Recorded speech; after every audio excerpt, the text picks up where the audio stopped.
नमस्कार, आप देख रहे हैं day to day news Bharat. मैं आप सभी के साथ दिवांशु।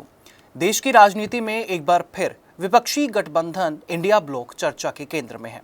विपक्षी गठबंधन के वरिष्ठ नेताओं की एक महत्वपूर्ण बैठक 8 जून को दिल्ली में आयोजित हो सकती है। इस बैठक में कांग्रेस नेता राहुल गांधी, तृणमूल कांग्रेस प्रमुख ममता बनर्जी, समाजवादी पार्टी अध्यक्ष अखिलेश यादव, शिवसेना प्रमुख उद्धव ठाकरे सहित करीब 15 विपक्षी दलों के नेताओं के शामिल होने की संभावना जताई जा रही है। बताया ये जा रहा है कि बैठक का मुख्य उद्देश्य विपक्षी दलों के बीच बेहतर तालमेल स्थापित करना और भारतीय जनता पार्टी के नेतृत्व वाली केंद्र सरकार के खिलाफ साझा राजनीतिक रणनीति तैयार करना होगा। इसके अलावा हाल ही में हुए चुनावों, विभिन्न राज्यों में बदलते राजनीतिक समीकरणों और विपक्षी गठबंधन की आगामी भूमिका पर भी विस्तार से चर्चा होने की उम्मीद है। राजनीतिक जानकारों का मानना यह है कि यह बैठक केवल एक औपचारिक राजनीतिक कार्यक्रम नहीं होगी, बल्कि विपक्षी राजनीति की दिशा तय करने वाली एक अहम बैठक साबित हो सकती है। लोकसभा चुनाव के बाद विपक्षी दलों के सामने सबसे बड़ी चुनौती अपनी एकता बनाए रखना और साझा मुद्दों पर एकजुट होकर आगे बढ़ना है। अब बात करेंगे किस पर रहेगी विपक्ष का फोकस। सूत्रों के अनुसार बैठक में विपक्षी दलों के बीच समन्वय को मजबूत करने पर विशेष जोर दिया जाएगा, यानी कि एक यूनिटी बनाने पर जोर ज्यादा दिया जाएगा। पिछले कुछ महीनों के दौरान गठबंधन के कई सहयोगी दलों के बीच अलग अलग मुद्दों पर मतभेद देखने को मिले हैं। ऐसे में दिल्ली की ये बैठक उन मतभेदों को दूर करने और एक साझा राजनीतिक संदेश देने का प्रयास हो सकता है। बैठक में संसद के भीतर और बाहर विपक्ष की रणनीति, केंद्र सरकार की नीतियों पर संयुक्त रुख और आगामी राजनीतिक चुनौतियों का सामना करने के लिए रोड मैप तैयार किए जाने पर चर्चा हो सकती है। विपक्षी नेताओं का मानना यह है कि अगर गठबंधन को मजबूत बनाए रखना है तो केवल चुनावी सहयोग पर्याप्त नहीं होगा। इसके लिए नियमित संवाद और साझा रणनीति भी बहुत ज्यादा जरूरी होगी। यही कारण है कि दिल्ली में प्रस्तावित बैठक को काफी महत्वपूर्ण माना जा रहा है। अब नजर डालेंगे इस मीटिंग में LOP leader of opposition Rahul Gandhi की भूमिका पर। बैठक में कांग्रेस सांसद राहुल गांधी की भूमिका पर विशेष नजर रहेगी। लोकसभा चुनाव के बाद कांग्रेस विपक्ष की सबसे बड़ी पार्टी के रूप में उभरी थी। ऐसे में गठबंधन के भीतर कांग्रेस की जिम्मेदारी और भी ज्यादा बढ़ गई है। राहुल गांधी लगातार विपक्षी एकता की बात करते रहे हैं और कई मौकों पर उन्होंने विभिन्न विपक्षी दलों को एक मंच पर लाने की कोशिश भरपूर भी की है। माना यह जा रहा है कि बैठक में वे आगामी राजनीति रणनीति कार्यक्रमों और सांसद में विपक्ष की रणनीति को लेकर भी अपने विचार रख सकते हैं। राजनीतिक विश्लेषकों के मुताबिक विपक्षी गठबंधन की मजबूती काफी हद तक कांग्रेस और क्षेत्रीय दलों के बीच तालमेल पर निर्भर करेगी। ऐसे में राहुल गांधी की मौजूदगी और उनकी राजनीतिक पहल महत्वपूर्ण मानी जा रही है। साथ ही इस मीटिंग में ममता बनर्जी बंगाल का मुद्दा भी उठा सकती हैं। पश्चिम बंगाल की मुख्यमंत्री रह चुकी और तृणमूल कांग्रेस प्रमुख ममता बनर्जी बैठक के दौरान राज्य से जुड़े कुछ मुद्दों को भी उठा सकती हैं।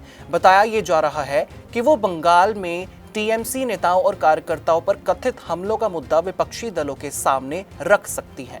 साथ ही इस मामले में गठबंधन के अन्य सहयोगी दलों का समर्थन भी मांग सकती हैं। अगर ऐसा होता है तो बैठक में राष्ट्रीय राजनीति के साथ साथ राज्यों की राजनीतिक मुद्दों पर भी चर्चा देखने को मिल सकती है। विश्लेषकों का कहना यह है कि ममता बनर्जी का समर्थन विपक्षी गठबंधन के लिए महत्वपूर्ण है, क्योंकि पश्चिम बंगाल में तृणमूल कांग्रेस भाजपा की सबसे बड़ी राजनीतिक प्रतिद्वंद्वी मानी जाती है। अब बात करेंगे अखिलेश यादव और समाजवादी पार्टी की बढ़ती भूमिका की। लोकसभा चुनाव में उत्तर प्रदेश में समाजवादी पार्टी के प्रदर्शन ने विपक्षी राजनीति में अखिलेश यादव की भूमिका को और भी ज्यादा मजबूत कर दिया है। समाजवादी पार्टी ने उत्तर प्रदेश में शानदार प्रदर्शन करते हुए विपक्ष को नई ऊर्जा दी थी।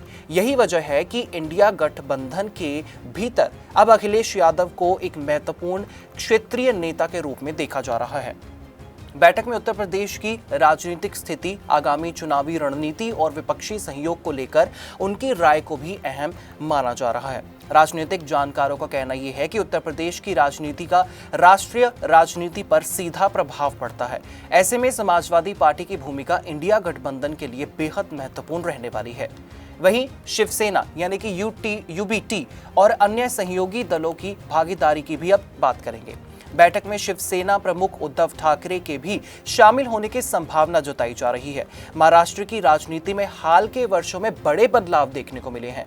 ऐसे में उद्धव ठाकरे को उनकी जो मौजूदगी है इस मीटिंग में राजनीतिक रूप से अहम मानी जा रही है। इसके अलावा राष्ट्रवादी कांग्रेस पार्टी के शरद पवार गुट, राष्ट्रीय जनता दल, वामपंथी दलों और अन्य सहयोगी पार्टियों के प्रतिनिधि भी बैठक में शामिल हो सकते हैं। विश्लेषकों का कहना यह है कि इंडिया गठबंधन की सबसे बड़ी ताकत उसके क्षेत्रीय दल हैं। विभिन्न राज्यों में यही दल भाजपा के खिलाफ मजबूत राजनीतिक चुनौती पेश करते हैं और वहीं डीएमके की भागीदारी पर भी संशय बना हुआ है।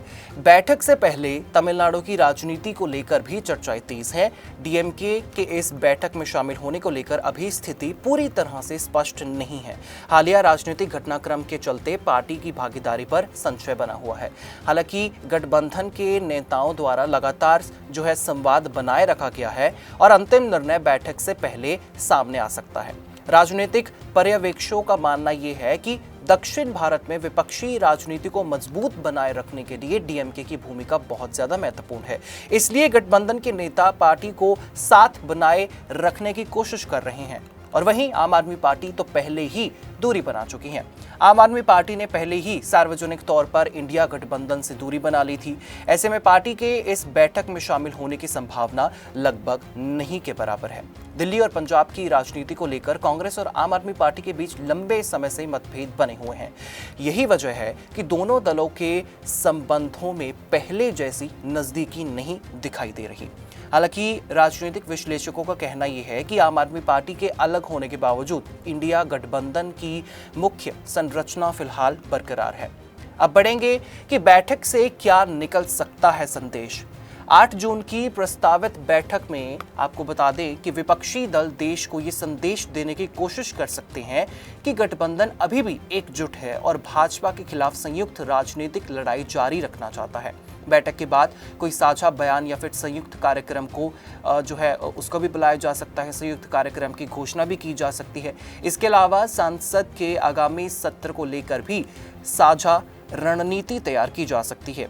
विशेषज्ञों का मानना यह है कि विपक्ष के सामने सबसे बड़ी चुनौती केवल भाजपा का मुकाबला करना नहीं बल्कि अपने सहयोगी दलों को एक साथ बनाए रखना भी है। अब ऐसे में आगे क्या होगा? फिलहाल देश की राजनीतिक नजरें 8 जून पर टिकी हुई हैं। यदि ये बैठक तय कार्यक्रम के अनुसार होती है तो इससे विपक्षी राजनीति को नई दिशा मिल सकती है। राहुल गांधी, ममता बनर्जी, अखिलेश यादव, उद्धव ठाकरे और अन्य नेताओं की मौजूदगी इस बैठक को और भी ज्यादा महत्वपूर्ण बना सकती है। अब देखना यह होगा कि विपक्षी दल इस बैठक से एकजुटता का कितना मजबूत संदेश दे पाते हैं और क्या वे आने वाले राजनीतिक संघर्षों के लिए कोई नई रणनीति तैयार कर पाते हैं। फिलहाल इतना तय है कि दिल्ली में प्रस्तावित ये बैठक आने वाले दिनों में देश की राजनीति का केंद्र बिंदु बनने वाली है। यहाँ कंस्ट्रक्शन में हम क्वालिटी से नहीं खेलते हैं।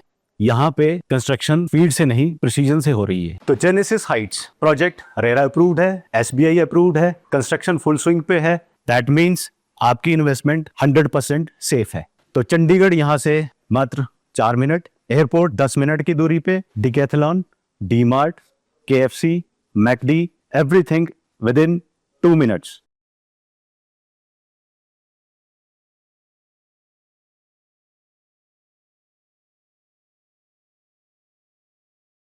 आपका इसके बारे में क्या कुछ कहना होगा?